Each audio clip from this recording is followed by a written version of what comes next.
Voilà, bon Ramadan chez vous, si vous nous suivez. Ça ne nous empêche pas, nous, d'être quand même dans le journal des sports. Bienvenue dans votre émission de sport, de l'actualité guinéenne et aussi dans le reste du monde. Ça fait plaisir de se retrouver chaque fois sur la télévision guinéenne. Alors, dans cette émission, aujourd'hui, on va parler de l'actualité sportive guinéenne, mais aussi en Afrique et dans le monde, bien évidemment. Mais pour commencer, vous le voyez, on est ici au stade de la mission, c'est à Kaloum exactement.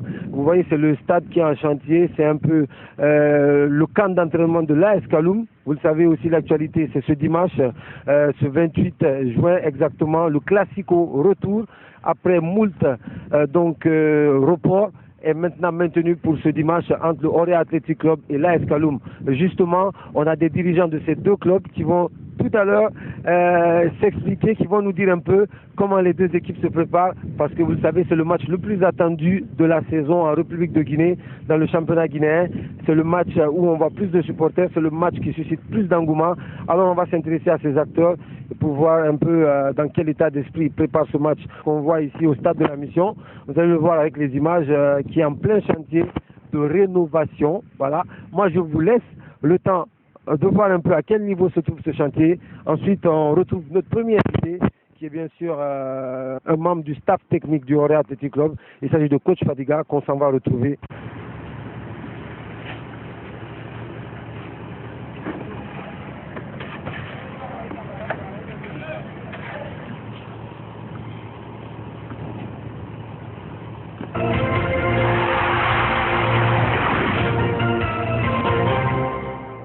Voilà, donc vous avez vu un peu à quel niveau se trouvent ces travaux à ce stade de la mission. Je crois que la première question d'abord que je vais poser à Coach Fadiga du Orea Athletic Club. Coach, à quand est-ce qu'un stade aussi pour le Orea? Je pense que bientôt ce sera à Dubreka. Je pense que l'année prochaine on va recevoir l'AS Kaloum là-bas. Voilà, ça veut dire que le décor est déjà planté pour ce classico de ce dimanche 28 juin 2015. Après moult reports, finalement, le classico a bien lieu. Finalement, le match le plus attendu de la saison, le match qui suscite encore plus d'engouement, va avoir lieu donc ce dimanche, même si c'est vrai que le Orea Athletic Club quand même est leader de ce championnat. Bon, je pense que vous avez bien dit, bientôt maintenant cette classico est maintenant au bout du cœur de tout le monde. C'est le dimanche le 28.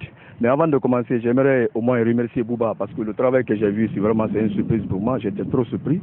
Je ne connaissais pas si l'état du terrain s'est avancé comme ça. Et chapeau pour Bouba. Et je pense que l'année prochaine, on va recevoir le même stade à Dubreka et l'AS Kaloum pour le classico de l'AS Kaloum Orea. Voilà, ça sera déjà une bonne chose que ces deux équipes phares de la Guinée aient leur propre installation, parce que quand on parle de modernisation, de professionnalisme, ça passe forcément par les infrastructures. Bon, je pense que les Guinéens doivent accompagner Bouba et Antonio Souari par rapport à tout ce qu'ils sont en train de faire pour le football guinéen. Bon, je n'oublie pas aussi KPC et comment on appelle Mami de Satellite.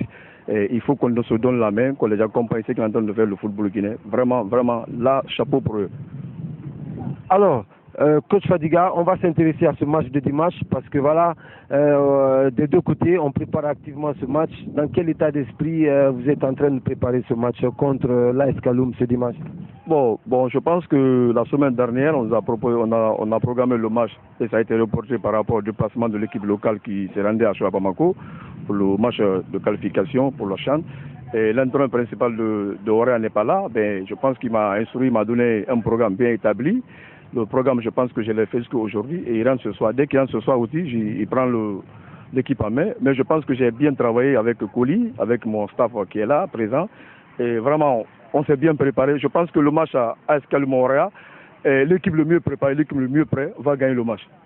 Alors, est-ce que c'est vrai que ce match est un tournant quand même pour la suite de la compétition, notamment pour la quête du titre?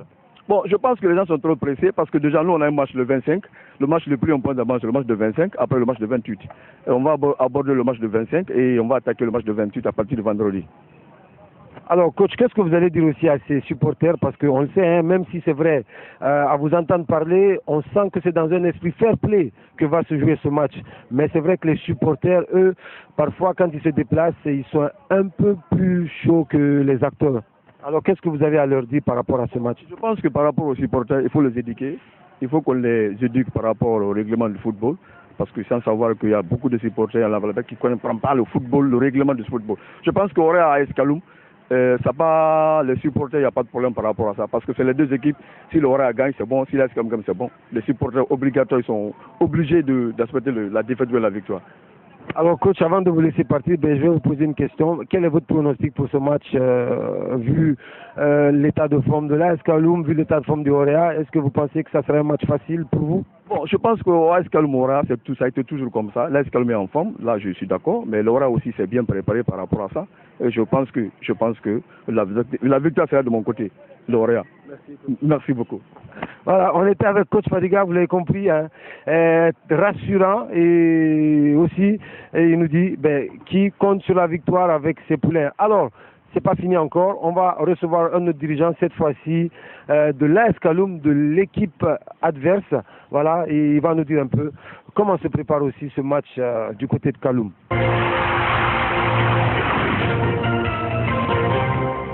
Voilà, on se retrouve avec le dirigeant, un des dirigeants donc de l'AS Kaloum. Présentez-vous s'il vous plaît. Je pourrais aller, manager général AS Kaloum, accessoirement assistant du coach Antonio Dumas. Voilà, Monsieur Touré. Alors, d'abord la première chose, c'est de voir qu'on se retrouve dans les futures installations de l'AS Kaloum. J'ai posé la même question à votre adversaire donc du Orea Athletic Club. Alors, quand on a ce genre d'infrastructure, c'est vrai qu'on avance vers le professionnalisme. Comme le disait notre président Bakar Dina Sampil à son arrivée au début de son projet sportif avec l'AS Kaloum, vous savez, une grande équipe, c'est d'abord l'infrastructure, c'est d'abord le matériel de travail. Donc il s'est plutôt attelé à offrir ce bijou que vous voyez au club, donc à l'équipe de l'AS Kaloum. Et à partir de là, tout est possible. À partir du moment où on a un bel outil de travail, on pourra effectivement essayer de mettre à bien notre projet, à savoir faire de l'AS Kaloum l'un des grands clubs de la Guinée, voire de l'Afrique. Voilà, Monsieur Touré, alors on va s'intéresser à ce match de dimanche, le Classico. Il se prépare activement. Dans quel état d'esprit du côté de l'AS Kaloum? Bon, premièrement, ça se prépare de la meilleure des façons parce que le Classico révèle plusieurs paramètres. D'abord, il y a le paramètre comptable. Donc déjà, il faut nécessairement prendre les 3 points contre le Orea au risque de se laisser beaucoup distancé. Donc à partir de là, il est impératif de prendre les 3 points. Ensuite, le Classico, dans toutes les villes, tous les championnats du monde, le Classico appartient exclusivement aux supporters, aux fanatiques des deux clubs, à savoir, ça détermine une certaine suprématie sportive. Donc pour nos supporters, il est intéressant de gagner ce Classico-là pour, n'est-ce pas, arrêter, n'est-ce pas, cette spirale négative de toujours soit perdre ou faire match nul sur ce Classico-là. Donc deuxième élément. Troisième élément maintenant, je pense qu'en gagnant ce Classico-là, ça va complètement relancer le championnat. Et à partir de là, je pense que on verra une très très belle fin de saison.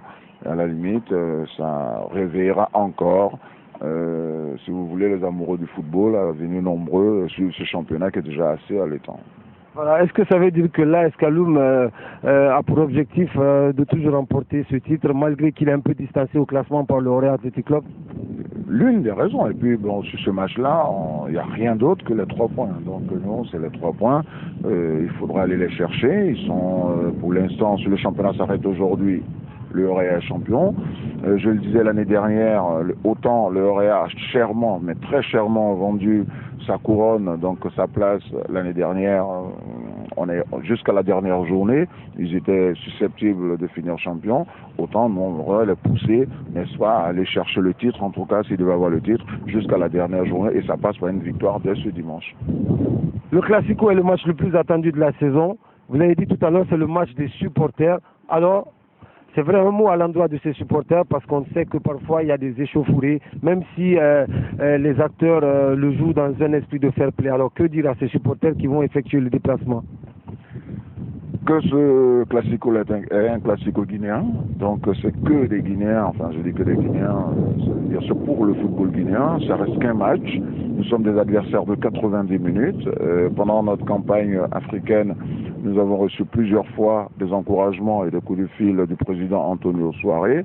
L'année dernière, et même cette année pendant la campagne du Orea, Le président Aboubacar Dina Sampil a été régulièrement au téléphone avec son grand frère homologue président, le président Antonio Suarez du Orea. Donc tout ça pour vous dire que c'est deux clubs frères, mais pour les causes, si vous voulez, du championnat, pour des raisons de comptables de points, ben, il faut qu'il y ait un gagnant. Le premier gagnant, ce sera le football guinéen, et ensuite le deuxième gagnant, ce sera l'AS Kaloum. Donc je souhaite vraiment que l'AS Kaloum remporte ce derby-là, mais sans oublier que le Orea, ce sont nos frères. Donc on vient juste pour 90 minutes, et après, à la limite, peut-être qu'on coupe le jeûne ensemble, et après on reparle, on commente le Classico, et on repense au futur Classico. Ouais. C'est moi qui vous remercie. Ouais. Vous l'aurez compris, voilà, c'est les paroles du manager donc de l'AS Kaloum, M. Ali Touré, qui est aussi dans un très bon état d'esprit, espère que l'AS Kaloum va remporter donc ce Classico ce dimanche du côté du stade du 28 septembre. Alors, vous qui êtes supporters de ces deux clubs à travers l'agglomération de Conakry, vous êtes déjà avertis, c'est pour ce dimanche. Vous êtes toujours dans le journal des sports, l'actualité sportive, c'est aussi ça, suivez. Ce soir, nous sommes réunis pour réaliser l'une des activités de notre fédération, c'est-à-dire c'est le championnat national, cette fois-ci doté du trophée de Mme Yolande Joseph Noël, qui est une ancienne présidente de cette dite fédération. Ça ne pouvait pas se passer sans qu'un jour la fédération, d'ailleurs à l'unanimité, ne pense vraiment à faire un championnat en l'honneur de cette grande dame. Alors, quelles sont les catégories qui sont invitées par rapport à cette compétition et quelles sont les séries?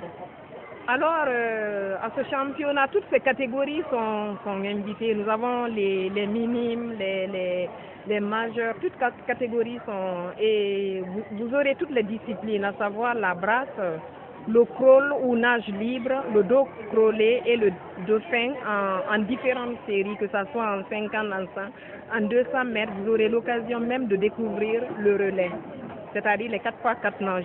Quels sont les clubs qui sont conviés? On a souhaité faire un championnat national. Championnat national, c'est-à-dire toutes les préfectures qui sont dotées de bassins, de piscines sont invitées. C'est-à-dire Fria, Kamsar, Conakry, mais compte tenu de la maladie à virus Ebola, Kamsar et Sangaredi n'ont pas pu se déplacer. Donc à ce championnat, vous ne verrez que Fria, Conakry et l'école française d'Icaz. À court terme, nous préparons le championnat du monde, le 16e championnat du monde de natation qui doit se dérouler en Russie, précisément à Kazan. Et là, on a 3 athlètes qui sont sélectionnés, 2 garçons et une fille qui sont sélectionnés. Et il y a 2 officiels qui vont les accompagner. Voilà, on est toujours ici au stade de la mission qui est en plein chantier, vous le voyez, on parlait du Classico mais aussi de l'actualité sportive. Un mot sur le Syrie national de Guinée, vous le savez, l'équipe nationale de Guinée a perdu lors de sa première sortie au Maroc face au Swaziland. On va revenir sur quelques bons moments.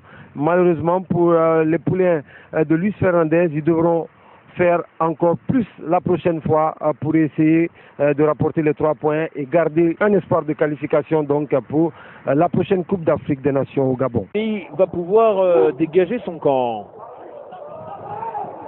Il n'y a pas de compte cette fois-ci sur Sabetse. On peut repartir. La domination des Guinéens qui se fait de plus en plus pressante avec le centre peut-être d'Isiaga Silla qui va revenir avec Nabi Keita. Aux abords de la surface de réparation, Keita qui décale Silla au premier poteau, c'était pour Yatara, ça a été dégagé par un joueur de Grenade. C'est parti pour Bongoa, c'est bien frappé avec la sortie encore hésitante du gardien. La reprise peut-être dans la surface de réparation, on part au plus pressé. On arrive quand même à se dégager. On va lancer derrière, il est très rapide, attention. C'est toujours Xolani Sibandze, le joueur le plus dangereux du côté swazilandais depuis le début de la partie. Sibandze qui part en crochet avec la reprise derrière. On s'est un petit peu enflammé sur l'appel de balle par sa capacité à pouvoir garder le ballon également. Sabedze qui a touché le ballon de la tête et encore une fois Sibandze. Cette fois-ci, il va essayer de s'approcher du but avec la frappe et l'ouverture du score. de Tony Sabedze.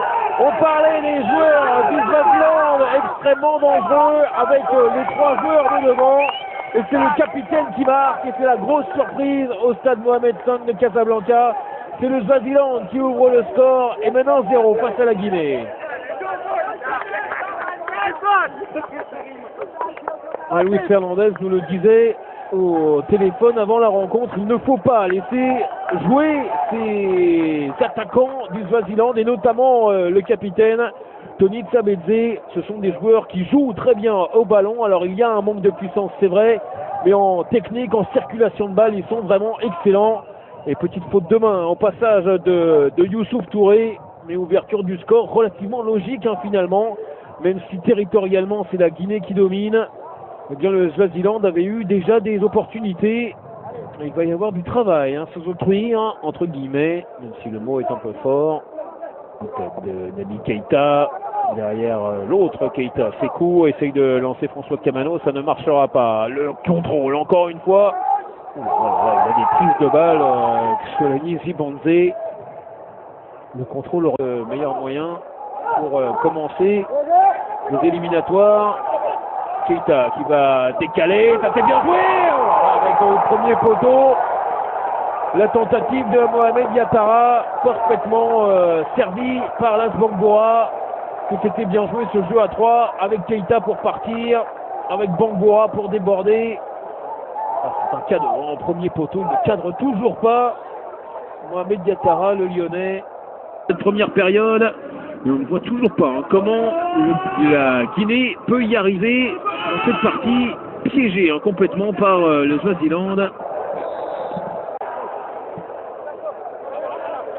petit peu trop par intermittence dans cette seconde période, ça c'est bien vu. Le décalage pour l'autre Keita, le ballon qui passe devant tout le monde, qui va être dégagé par Mabila directement en touche. Ça va faire un changement, attention au ballon au point de pénalty, dégagé par Ntimane, c'est revenu sur Keita avec Fofana maintenant. Bangboa qui remet le ballon dans le bon sens. Bangboa face à Sabedze qui recule de plus en plus, le capitaine swazilandais. Fofana qui remet sur le côté de Fodé Camara. La belle feinte et le centre ensuite, mais le centre raté qui est dégagé. Est-ce qu'il va réussir? Ok, c'est qui se prépare à entrer. Ouais, touche, attention avec l'égalisation. Il fallait un coup du sort, il fallait une erreur. C'est François Kamano qui va en profiter. La grosse erreur dans la défense centrale, le ballon qui est passé et Kamano qui en profite. La reprise acrobatique du basket et la Guinée qui revient au tableau d'affichage et qui égalise un but partout après 22 minutes en seconde période. Et quelle erreur, tout le monde qui laisse passer le ballon, et le défenseur qui est Lobé Mdlouli, et Kamano qui en profite derrière. Erreur de Malambe, erreur de Mdlouli. Et Kamano, parfait, ce petit revers de l'extérieur du pied qui vient de l'air sans s'affoler. Mais encore une fois, le ballon qui est passé devant les buts de Dlamini. Et Luis Fernandez qui fait de grands gestes dans sa zone. Keita, le ballon mis devant et taclé par Dlamini, le gardien. Directement en touche, tout le monde qui se prend la tête, il y a encore des sourires dans les tribunes. Bon contrôle encore une fois, le ballon encore, le revoici avec son numéro 10. Le ballon mis sur le côté, il est repassé sur son côté droit, Kounfo. Ouais, le contre favorable pour Lukele dans la surface de réparation. Lukele le centre et la reprise victorieuse pour Sabedze.